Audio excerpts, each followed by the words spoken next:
hello there, thrill seekers. And that was not Who's That Lady by the Isley Brothers, but it was close. So I hope you enjoyed that little guitar solo for this morning. And I have been reading a book lately called Emptiness and Omnipresence by Brooke A. Zipporin. I'm guessing that's how you pronounce that. Brooke A. Zipporin is a professor of Chinese religion, philosophy, and comparative thought at the Divinity School of the University of Chicago. That's what it says on the back of the book. And this is a book, it's called An Essential Introduction to Tendai Buddhism. And I mentioned, I think, last week that I had ordered some books about Tendai Buddhism, also known in Japanese as Tendai Buddhism. Sounds almost the same. Tendai, I guess, is how you pronounce it in Chinese, and Tendai is how the Japanese pronounce it. And the reason is because Dogen had studied Tendai Buddhism when he was young and then switched over to Zen Buddhism. Some of the other great Zen Buddhists have studied other forms of Buddhism before they studied Zen. For example, Kodo Sawaki was a student of Yogacara Buddhism before he got into Zen. I think he studied Zen and then went into Yogacara Buddhism for a while and then came back to Zen. I think that's Kodo Sawaki's story. And in both cases, Kodo Sawaki and Dogen, you don't find anything, at least I've never come across anything in either person's biographies or written records or whatever where they repudiated it, where they said, oh, Tendai Buddhism is terrible. I don't find anything in Dogen's writings where he repudiates Tendai Buddhism as being terrible or, inauthentic or anything like that. And I don't find anything in Kodo Sawaki's writings where he repudiates Yogacara Buddhism and says it's awful. But you also don't find Dogen really referencing a whole lot of the concepts of Tendai Buddhism specifically, or Kodo Sawaki referencing a whole lot of the stuff from Yogacara Buddhism specifically. But I think you can find some influences from both schools of thought in their teachings, and that's why I thought I would look up some stuff about Tendai Buddhism and see if I could understand some of Dogen's roots, and see where he got his stuff from. And what's kind of interesting about this book by Brooke A. Zipporin, I don't know anything about Brooke Zipporin, but I'm kind of, there's something about Brooke Zipporin's writing style that reminds me of my own writing style. Like, I don't know if we just share some of the same influences or if maybe Mr. Zipporin has read some of my books, but there's something of a slightly Brad Warner-ish tone to this book, which is kind of interesting. I've never read another book about Buddhism that sort of sounded a little like one of my books about Buddhism, in a good way, not in a bad way, not like he's trying to imitate what I write, but as if he's kind of either like I said, we share some of the same influences, or he's picked up on some of the style that I write in, and you might see this in what I want to talk about right now on this video, because he gives a really interesting kind of explanation about transmigration. It starts on page 71, and the section is called The Irrelevance of Transmigration. There you go. And I'm going to try to encapsulate it as best I can without trying to read you the whole section of the book. So basically, he starts off saying that the idea of transmigration, aka reincarnation, aka rebirth, and like me, Mr. Zipporin kind of says that whether we call it transmigration or rebirth or reincarnation doesn't really matter that much. I've said this in my own books, that a lot of Buddhists writers make great effort to kind of make a big differentiation between what is transmigration, what is reincarnation, and what is rebirth. And he does kind of go into the differences between the three concepts, but he says kind of at the end of the day, they're more or less the same thing in terms of how people generally think of them. I don't know what Ziggy's doing back there, but he's back behind me doing something over by the orange tree. So anyway, He starts off saying that transmigration, that's the word he generally seems to be favoring here. It's the idea that you move from life to life to life, something I've been talking about in the past few days after my dad died. I've been kind of talking about Buddhist ideas about that.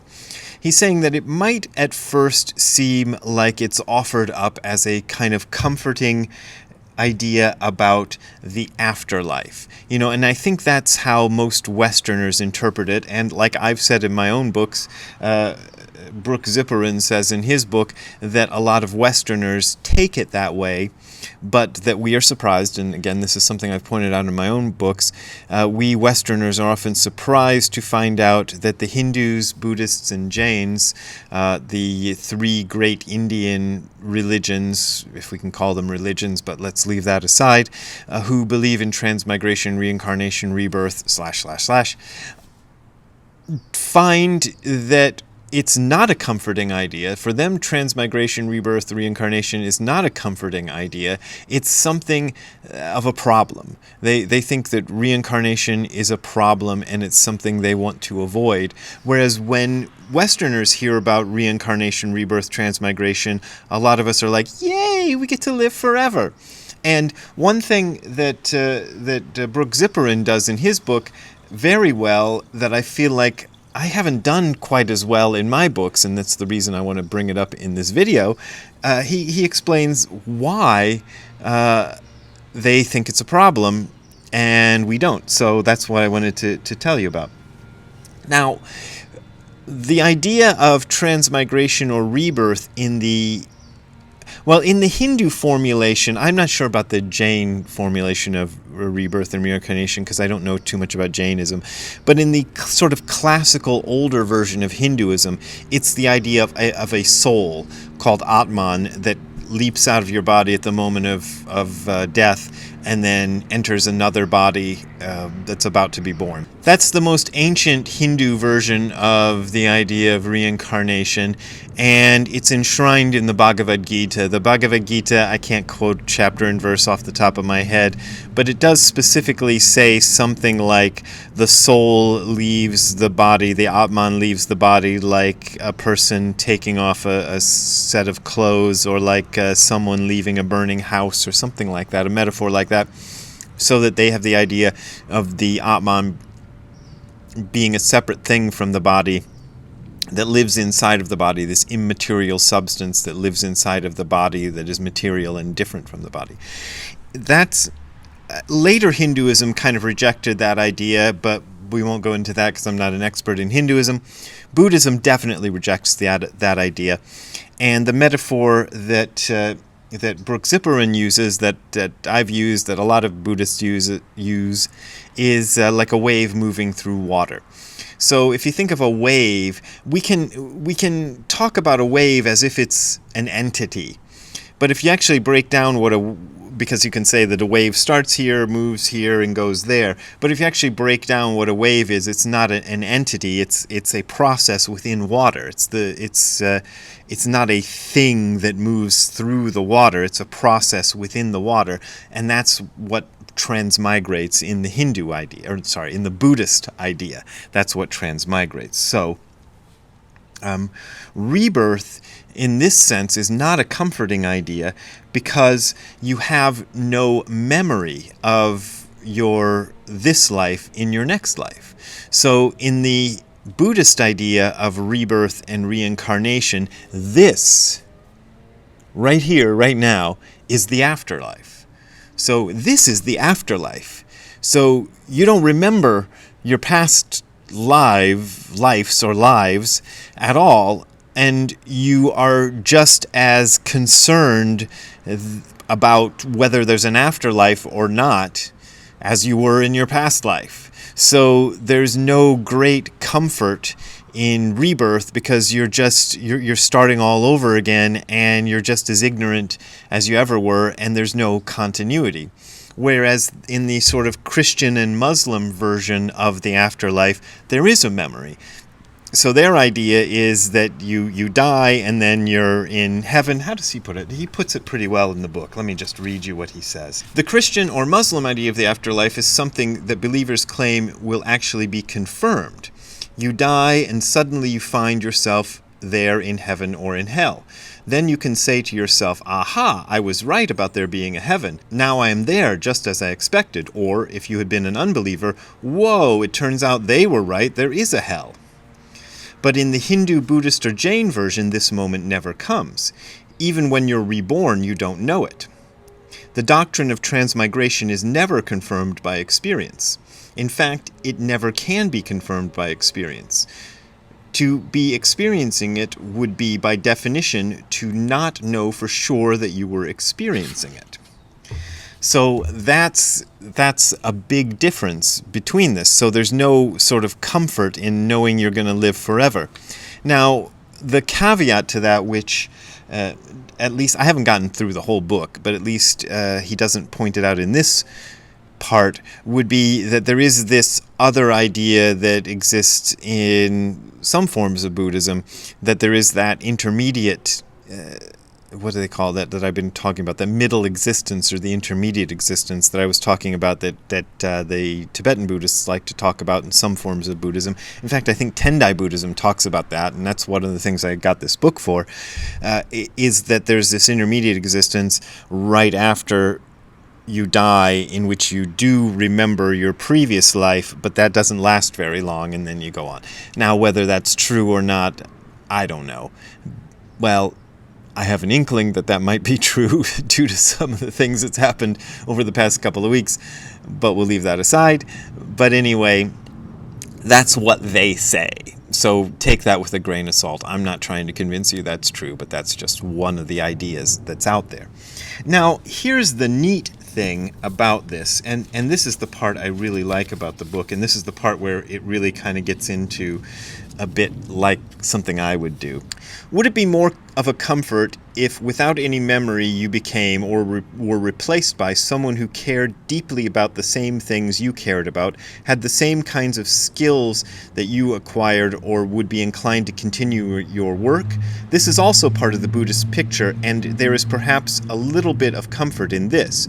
But the reasons this matters to us reveals something important about this doctrine, for by the very same logic that makes this doctrine no real comfort in the face of death, it seems to give us no reason to care about the fate of our future selves. Why should we care about the well-being of this future person and do things now to ensure his well-being when he won't remember me at all, and therefore certainly will not credit me for his successes nor blame me for his failures? Why should I care if he suffers or rejoices? The answer comes from a consideration of what it is that now makes us consider someone else to be an aspect of ourselves, or a part of the same narrative, an element of the same continuity of which we are a part. And then the next paragraph, Jerry Seinfeld, this is the part that sounds like something I might do, Jerry Seinfeld put his finger on this seemingly absurd situation which is nonetheless a part of our daily reality. And here he quotes Jerry Seinfeld. He says, this is Jerry Seinfeld, I never get enough sleep. I can't do a Jerry Seinfeld imitation. I stay up late at night because I'm night guy. Night guy wants to stay up late. What about getting up after 5 hours of sleep? Oh, that's morning guy's problem. That's not my problem. I'm night guy. I stay up as late as I want. So you get up in the morning, you're exhausted, groggy. Ooh, I hate night guy. See, night guy always screws morning guy. There's nothing morning guy can do. The only thing morning guy can do is try to oversleep often enough so that day guy loses his job and night guy has no money to go out anymore. Okay, that's the Jerry Seinfeld quote. And now we're back. Why should night guy care about morning guy? Morning guy is someone else. Being tired is morning guy's problem. The experience of staying up late is complete in itself. It seems to be completely uncontaminated by the grogginess of the next day. Now, what he's saying here is that in the same way night guy doesn't worry about what morning guy has to do, that would be like, I don't worry about what happens in my next incarnation, but we do. And he makes this real interesting move about selfishness and compassion, which is something that I've been trying to do for a long time. It's something I've thought about and I've never been able to put into words, and I'm not sure that Brooke Zipperin has put it into words the way I would exactly want to. He says this, he says, we can see already that the dichotomy between selfishness and compassion cannot be absolute in a Buddhist context. Compassion is unavoidable. It is a necessary condition of all living beings, of all action, of all life. It's just a question of the range and criteria of its application. So, even selfishness is a kind of compassion. So even looking out for yourself, looking out for what's going to happen to you in the future, is a kind of compassion, because you in the future are someone else. So the way Jerry Seinfeld talks about being night guy, not worrying about what morning guy is doing, that selfishness that makes night guy concerned about what morning guy is going to have to deal with is a kind of compassion extended to himself. And if we extend compassion in a wider range to other non-selves, to people we see as outside ourself, then that's a wider range of compassion. But compassion and selfishness kind of become one thing at a certain point. So I find that really, really interesting. And I don't know, I think I have to sit and kind of contemplate this a while longer before I quite get it, and maybe I haven't expressed it very well in this video, but it's something that I'm excited about and I wanted to make a video about before I forget it and it goes cold. But I think selfishness and compassion kind of melt together at some point, and there's a sort of realm where selfishness and compassion become almost the same thing. But I don't know if I've made that point very well. But I thought this is an interesting book, and I've only gotten, up to page, that's as far as I got. I got to page 77 where that section ends. So that's as far as I got in the book.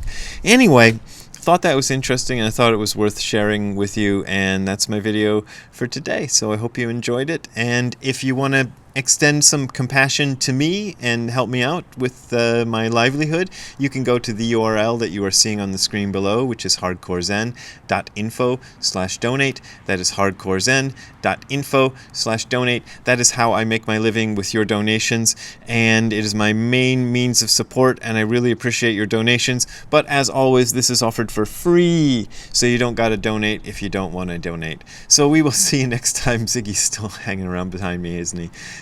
We will see you next time. Have a good time all the time. We will see you later. Bye.